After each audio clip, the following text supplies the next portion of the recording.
Olá, bem-vindos a mais uma análise aprofundada. Hoje a gente mergulha em fontes bem recentes sobre a guerra na Ucrânia.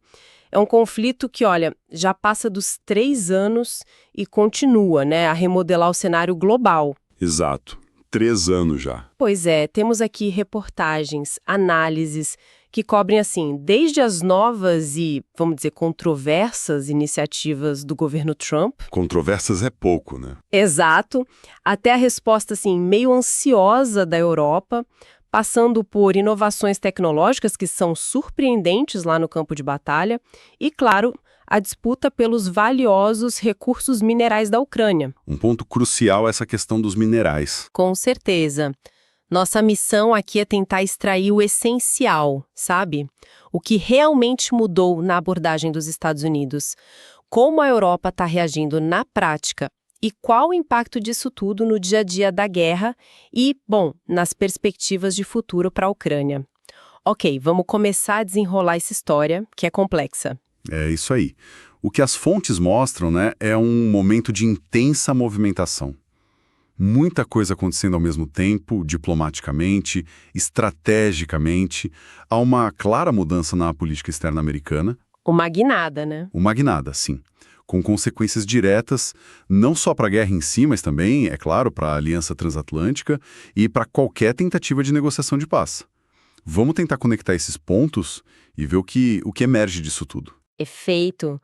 Olha, um dos primeiros sinais dessa mudança, que salta aos olhos mesmo nas fontes, foi a forma como a Casa Branca iniciou novas conversas.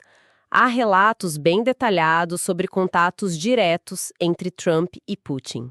Diretos mesmo. Sim, e muitas vezes deixando os aliados europeus meio de fora, sabe? Pelo menos no começo. Uma ligação específica que falam de 90 minutos em 12 de fevereiro de 2025. 90 minutos? Parece ter sido um marco. E aconteceu justamente enquanto ministros da OTAN estavam reunidos lá na Bélgica. Imagina o clima. Pois é, gerou um sentimento claro de estarem sendo deixados em segundo plano, né? Fez todo sentido essa percepção. Totalmente. E essa abordagem, ela parece guiada por alguns princípios bem definidos pelo que as análises indicam. Primeiro, um foco assim quase obsessivo no custo financeiro. O custo. Sempre ele. Sempre o custo americano, claro. Segundo, uma pressão enorme por um acordo rápido. Rápido e talvez a qualquer custo. E terceiro, um ceticismo, sabe, palpável em relação à liderança ucraniana e até mesmo a relevância da OTAN na sua forma atual. Ceticismo com a OTAN também. Também. A gente vê o Trump reclamando abertamente que os Estados Unidos gastam muito mais com a aliança, falam em 3,4% do PIB americano, enquanto a meta para os europeus é 2%. E ele quer mais, né? Ele já fala em exigir 5%. E insiste que a Europa é que tem que pagar pela reconstrução e pela segurança futura da Ucrânia. Nossa. E essa linha é reforçada por figuras importantes do governo dele. O secretário de Defesa, o Pete Hegseth, chegou a declarar publicamente que voltar para as fronteiras pré-2014 é irreal. Irreal. Palavra forte. Muito forte. E diminuiu também a importância de uma eventual entrada da Ucrânia na OTAN. Isso está alinhado com a visão do vice, o J.D. Vance, que, segundo as fontes, direciona as críticas para os aliados europeus e vê a China, não a Rússia ou a Ucrânia, como o principal desafio para os Estados Unidos. O foco mudou para a China. Totalmente. E some-se a isso relatos de Trump chamando o Zelensky de ditador, questionando a legitimidade dele, já que o mandato foi estendido pela lei marcial, né, por causa da invasão. É muita pressão sobre Zelensky. Muita. E nesse contexto todo de pressão, de mudança de foco, entra um elemento que as fontes destacam como, assim, crucial e bastante controverso. A tal negociação envolvendo os recursos minerais da Ucrânia. Ah, sim. Os minerais. Isso. Parece que virou uma condição central imposta pelos Estados Unidos. A gente está falando de reservas, olha, imensas de terras raras, aqueles 17 elementos vitais para a tecnologia, né? Essenciais hoje em dia. Pois é. Além de lítio, onde a Ucrânia tem talvez 1/3 das reservas da Europa. 1/3? É muita coisa. Muita coisa. Grafite, titânio. E o pior, muitos desses depósitos com valor estimado em centenas de bilhões de dólares estão justamente nas áreas ocupadas pela Rússia agora. Exato. Isso que complica tudo. E os relatos iniciais são de uma exigência bem direta do Trump, o equivalente a 500 bilhões de dólares em direitos sobre essas terras raras. 500 bilhões? Como compensação pela ajuda americana, que ele mesmo estimava entre 300 e 350 bilhões. Descrevem até uma reunião bem tensa na Casa Branca em 28 de fevereiro de 2025. Tensa como? Dizem que Trump acusou Zelensky de brincar com a Terceira Guerra Mundial e ameaçou cortar toda a ajuda se não rolasse um acordo sobre os minerais. Pelo visto, essa primeira tentativa de acordo fracassou ali mesmo. Que situação.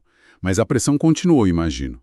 Continuou. E, de fato, olha só, em 30 de abril de 2025, um acordo foi formalizado, embora não mencione a cifra inicial dos 500 bilhões. Ah, não menciona. Não explicitamente. Mas ele estabelece um fundo de investimento conjunto, Europa-Ucrânia, para explorar esses recursos. Prevê uma divisão das receitas futuras, o texto faz referência ao apoio americano e o foco é atrair mais investimento ocidental para esses projetos. É uma vinculação muito explícita entre ajuda militar e acesso a recursos naturais. Essa ligação direta, né? Ajuda e recursos. É realmente uma marca registrada dessa política America First que as fontes descrevem. Parece uma mudança fundamental em relação à política externa americana das últimas décadas, não acha? Sem dúvida alguma. É uma virada.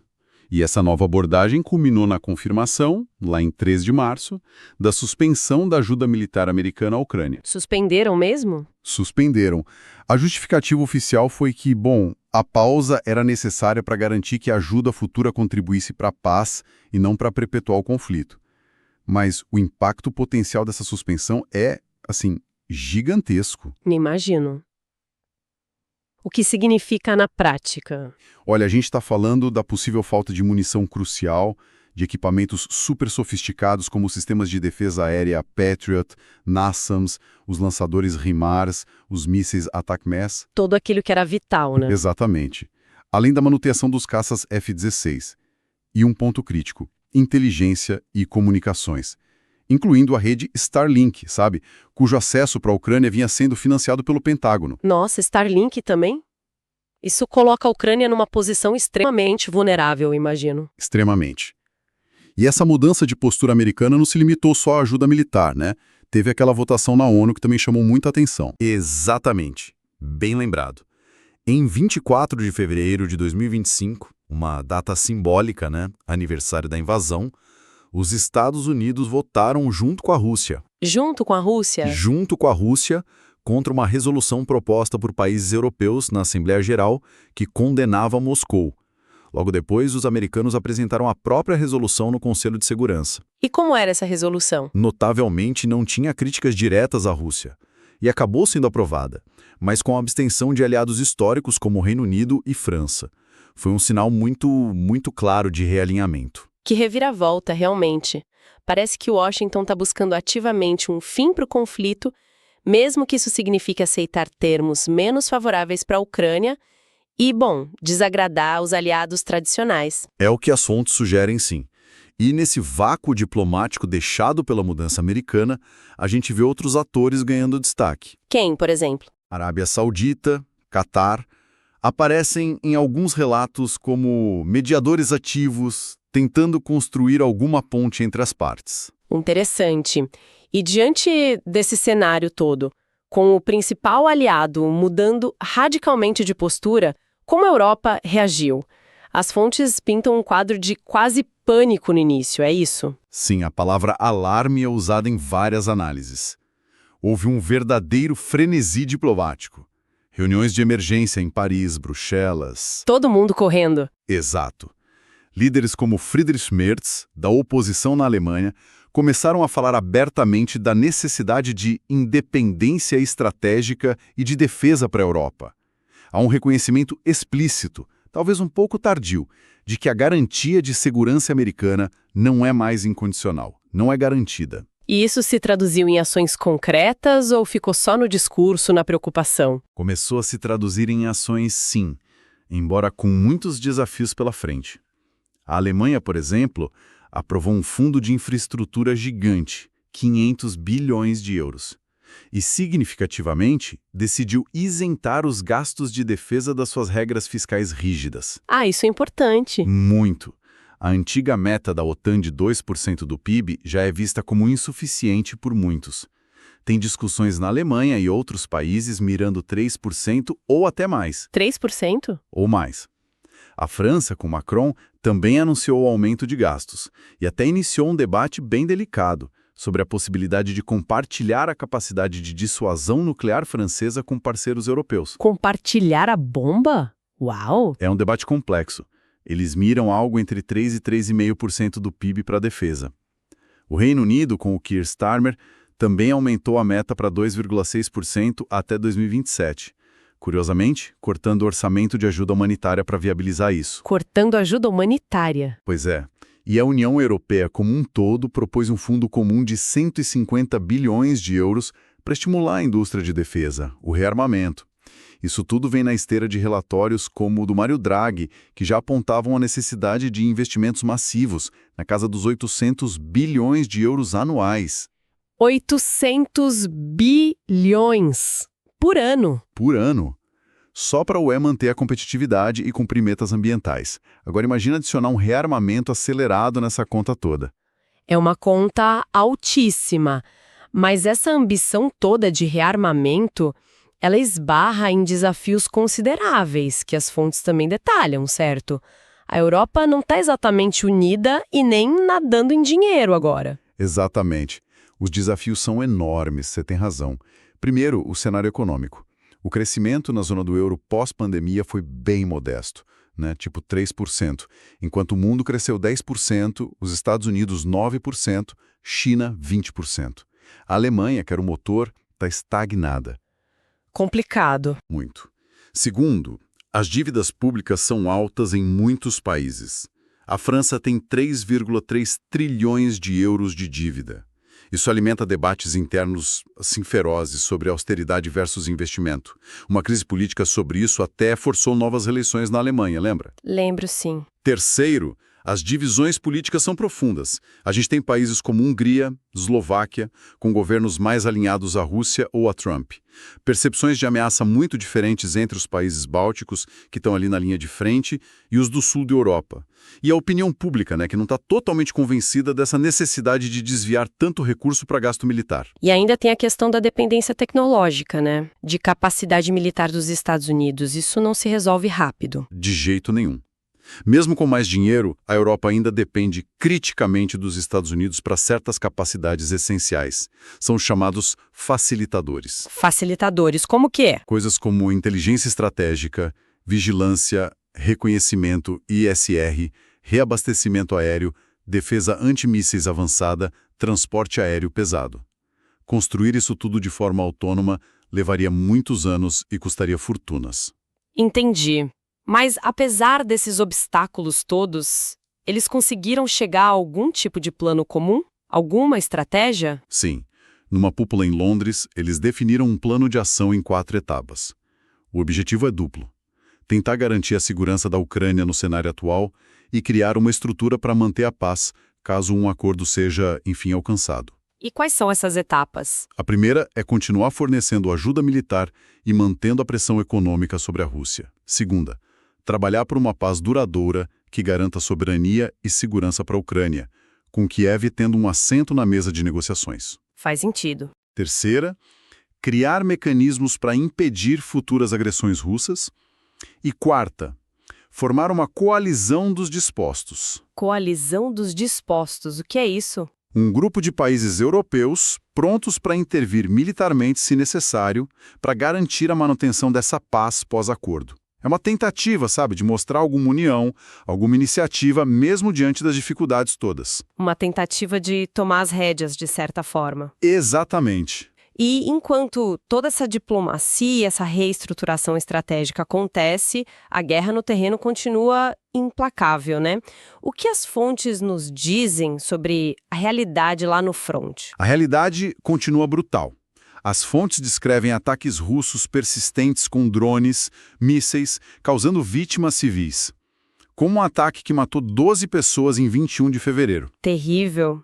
E também ataques ucranianos ousados, como um alegado ataque massivo contra Moscou em 11 de março. Do lado ucraniano, eles ainda mantêm aquela incursão na região russa de Kursk, que começou em agosto de 2024. Kursk ainda está ocupada? Uma parte, sim. É uma área que alguns analistas veem como uma possível moeda de troca em futuras negociações. Entendo. E em termos de táticas, de tecnologia, tem algum novo chamando a atenção por lá? Sim, e é fascinante. O que realmente se destaca nas análises recentes é a contínua capacidade de adaptação e inovação da Ucrânia, principalmente no uso de drones. Drones de novo? Sempre os drones. Mas tem uma novidade que está impactando o campo de batalha.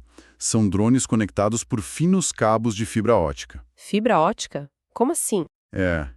Eles têm desvantagens, claro. São mais lentos, o cabo pode prender em obstáculos, mas a grande vantagem é que são praticamente imunes às táticas de bloqueio eletrônico russas. Ah, o jamming não pega. Exato. E o jamming russo era muito eficaz contra drones controlados por rádio. O resultado tornou a movimentação de tropas, mesmo pequenas unidades, extremamente perigosa. Os soldados são forçados a ficarem trincheirados nas mesmas posições por períodos muito mais longos. Quanto tempo? Relatos falam de 90 a 120 dias. Antes, a rotação era de 3 a 7 dias.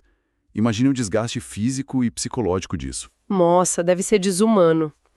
E além desses drones táticos, teve aquela operação ucraniana espetacular, a Teia de Aranha, né? Exatamente. Essa foi impressionante. A Operação Teia de Aranha, em junho de 2025, foi algo realmente notável. Mostra outro nível de sofisticação. Como foi isso? Segundo os relatos, foi um ataque coordenado usando dezenas de drones. E o mais incrível, eles teriam sido secretamente contrabandeados para dentro da Rússia em caminhões. Em caminhões? Escondidos? Escondidos em compartimentos especiais.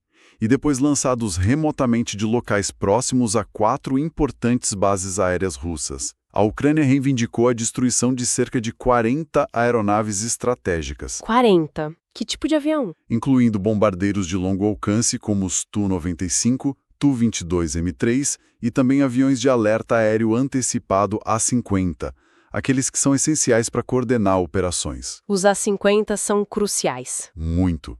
Se esses números forem precisos, representa a perda de quase 1/3 da frota russa desses bombardeiros. É um golpe significativo na capacidade da Rússia de lançar mísseis de cruzeiro contra a Ucrânia de longe, né? Nossa, contrabandear drones em caminhões, lançar de dentro do território inimigo contra bases estratégicas.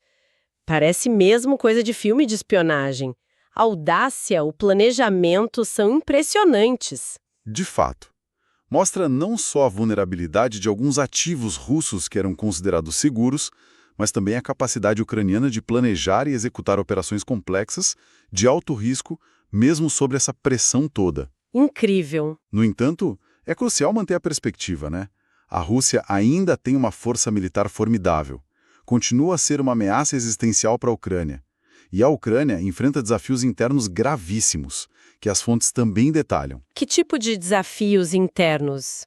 Há uma crescente falta de soldados, especialmente se comparado com o exército russo, que é muito maior e continua mobilizando gente. O desgaste é enorme, as baixas são significativas. O custo humano, né? Exato. E começa a surgir uma divisão social preocupante entre aqueles que estão na linha de frente há anos e aqueles que, por diversos motivos, conseguem evitar o serviço militar. Isso deve gerar tensão. E como fica a figura do Zelensky nesse cenário de pressão externa e desafios internos? Olha, o Zelensky está claramente sob pressão de todos os lados. As fontes indicam uma mudança no discurso público dele. Ele tem se mostrado mais aberto a certas formas de negociação. Como assim? Sugerindo tréguas localizadas, tipo aéreas e marítimas, propondo grandes trocas de prisioneiros. Contudo, ele também reafirma constantemente as linhas vermelhas constitucionais da Ucrânia, principalmente a questão da integridade territorial. Não abre mão do território. Não abre mão. Mas um dado interessante é que, apesar de tudo, Ou talvez justamente por causa dos confrontos públicos com Trump e da percepção de que ele está defendendo os interesses ucranianos, a popularidade interna dele parece ter tido um aumento recente, segundo algumas pesquisas mencionadas. Curioso isso. Falando em pressões, um aspecto que sempre volta é o financiamento da máquina de guerra russa. Apesar de anos de sanções, como eles continuam sustentando um conflito dessa escala? Esse é um ponto crucial e, de certa forma, meio paradoxal, né? As fontes indicam que sim, apesar de todas as sanções ocidentais, o dinheiro dos combustíveis fósseis continua a ser a principal fonte de financiamento para a Rússia. Ainda é o petróleo e o gás. Principalmente. E uma parte significativa desse dinheiro ainda vem, direta ou indiretamente, do próprio Ocidente. Os números são, assim, impressionantes. Desde fevereiro de 2022, a Rússia teria recebido mais de 883 bilhões de euros com exportação de petróleo, gás e carvão. Quase 1 trilhão de euros? É muito dinheiro. E desse total, uns 228 bilhões vieram de países que formalmente aplicam sanções contra Moscou. A União Europeia sozinha responde por uns 209 bilhões. Mas como isso é possível com as sanções em vigor? Como esse dinheiro chega lá? Existem várias rotas, várias brechas, né? O gás russo continua fluindo para a Europa, por exemplo, via gasodutos que passam pela Turquia, e esses volumes até aumentaram no início de 2025. Aumentaram? Aumentaram. Países como Hungria e Eslováquia continuam recebendo petróleo russo por oleodutos, alegando dependência. O GNL russo, o gás natural liquefeito, que não tinha sido sancionado por muito tempo, e metade é para a UE, só recentemente começou a enfrentar restrições mais sérias. E tem mais alguma brecha? Tem a famosa brecha do refino. Petróleo bruto russo é enviado para países como Turquia, Índia, outros. Países intermediários. Isso. É refinado lá e depois os produtos derivados, tipo diesel, gasolina, são vendidos para países europeus e outros que impõem sanções ao petróleo bruto russo, mas não aos derivados de terceiros países. É uma forma de contornar as restrições. Uma triangulação, basicamente. Basicamente. E aquela ideia do Trump, mencionada em algumas fontes, de simplesmente derrubar o preço global do petróleo para sufocar a Rússia, é vista com muito ceticismo pelos especialistas. Por quê? Argumentam que isso prejudicaria mais os produtores americanos e aliados como a Arábia Saudita do que a própria Rússia, que tem um custo de produção baixo. Entendi. O resultado final é esse paradoxo meio desconfortável, né?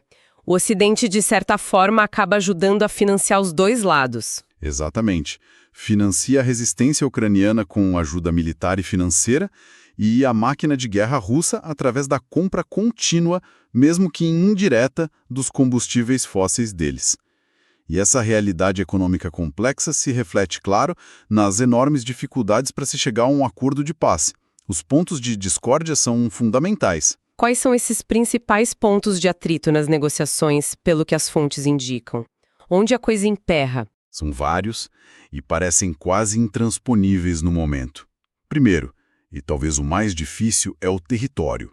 A Ucrânia insiste na integridade territorial dela conforme a Constituição. Isso inclui todas as áreas ocupadas desde 2014 e especialmente a Crimeia. A Crimeia é a linha vermelha para Kiev. Absolutamente vermelha. A Rússia, por outro lado, exige o reconhecimento da anexação não só da Crimeia, mas também das 4 outras regiões que declarou como suas. E as fontes sugerem que o Trump, por sua vez, já considera a Crimeia como perdida para a Ucrânia. Isso complica tudo para o Zelensky. Muito. Segundo ponto, a questão da OTAN. A Rússia exige uma garantia formal de que a Ucrânia nunca vai se juntar à aliança militar ocidental. Essa é uma condição que o Trump, segundo relatos, parece disposto a aceitar. E a Ucrânia? Para a Ucrânia, a adesão à OTAN ou alguma garantia de segurança muito robusta é vista como essencial para a sobrevivência e segurança a longo prazo. Terceiro, as garantias de segurança futuras. A proposta europeia da coalizão dos dispostos é uma tentativa de preencher esse vácuo, mas os Estados Unidos mostram grande relutância em oferecer garantias diretas no modelo antigo da OTAN, que poderiam envolver tropas americanas. Entendi. Território, OTAN, garantias. Tem mais alguma coisa? Tem outros pontos complexos, sim. A situação da usina nuclear de Zaporizhia, a maior da Europa que está sob controle russo, Sim, sempre uma preocupação. é mencionada como um possível elemento de negociação ou troca. E, finalmente, a questão das reparações e recursos. Como a gente viu, o acordo mineral EU-Ucrânia já vincula recursos a uma forma de compensação pela ajuda. Mas a Ucrânia também exige reparações da Rússia pelos danos da guerra. Quanto eles pedem? Estimam em cerca de 500 bilhões de dólares, algo que Moscou rejeita completamente, claro. Ufa, é realmente um emaranhado de questões complexas, interesses conflitantes. Recapitulando rapidinho o que a gente viu. Uma mudança, assim, sísmica na política americana sob Trump, foco em custos, resultados rápidos, até mesmo nos recursos minerais da Ucrânia, como moeda de troca. Exato, uma abordagem bem transacional. Isso acendeu um sinal de alerta na Europa, forçando o continente a confrontar a própria dependência e a iniciar um rearmamento significativo, apesar das divisões internas profundas e dos desafios econômicos. Um despertar talvez tardio, mas necessário para eles. Enquanto isso, a Ucrânia demonstra uma resiliência notável e uma capacidade de inovação impressionante no campo de batalha, como na Operação Teia de Aranha, mas luta em múltiplas frentes: militar, diplomática e pela própria viabilidade econômica, agora atrelada aos seus recursos naturais. Exatamente. É um tabuleiro geopolítico que está sendo redesenhado em tempo real, né? A capacidade de adaptação ucraniana é de fato notável. Mas, ao mesmo tempo, a dependência crítica do apoio externo, que agora é incerto. Muito incerto. As hesitações e divisões europeias, a intransigência da Rússia e as novas exigências americanas em pontos-chave. Tudo isso torna qualquer caminho para uma paz sustentável e justa extremamente difícil de vislumbrar agora. Os nós górdios do território e da neutralidade e segurança futura da Ucrânia parecem particularmente apertados. Precisamente. E isso nos deixa com uma questão para refletir, né? Considerando essa nova postura americana mais isolacionista, mais transacional, os desafios econômicos e as divisões políticas que fragmentam a Europa e a aparente irredutibilidade russa em questões fundamentais como o território e o status da Ucrânia, que tipo de paz seria realisticamente alcançável nesse contexto? É a pergunta de $1 milhão, né? Exato, e talvez mais importante, seria uma paz duradoura ou só uma pausa temporária? Uma paz sem uma mudança fundamental na postura de Moscou? Ou sem o surgimento de uma arquitetura de segurança europeia que seja realmente coesa, independente e com capacidade de dissuasão crível? Perguntas difíceis sem respostas fáceis. Com certeza. São perguntas cujas respostas ainda estão sendo escritas. Certamente continuaremos acompanhando de perto até a nossa próxima análise aprofundada. Até a próxima.